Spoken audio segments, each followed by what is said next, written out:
Pour quantifier l'empreinte carbone des matériaux de construction, il est essentiel que le calcul se rapporte à une unité fonctionnelle.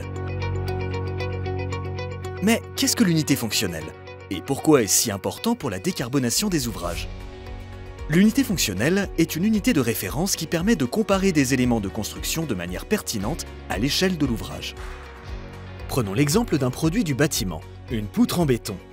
Dans ce cas, l'unité fonctionnelle considérée est le mètre linéaire de poutre.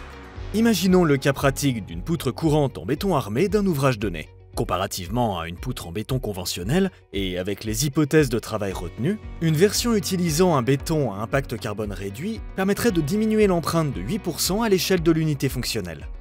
Dans le cas d'une poutre préfabriquée en béton, il est possible d'employer un béton plus résistant, couplé avec l'usage de la précontrainte, ce qui permet de réduire la section de la poutre en conservant la même performance structurelle.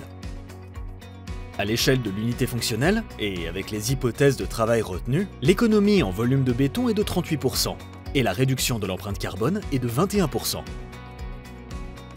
Prenons maintenant un autre exemple, cette fois dans le domaine du génie civil, le mur de soutènement. On considère le cas pratique d'un mur de soutènement courant, en T, en béton armé, de 3 mètres de hauteur, et supportant une charge donnée.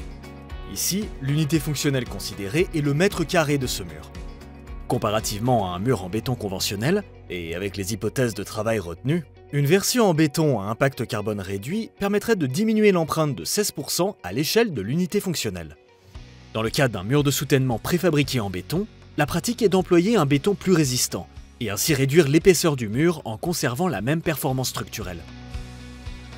À l'échelle de l'unité fonctionnelle, et avec les hypothèses de travail retenues, le gain de béton en volume est de 45% et le gain carbone est de 41%.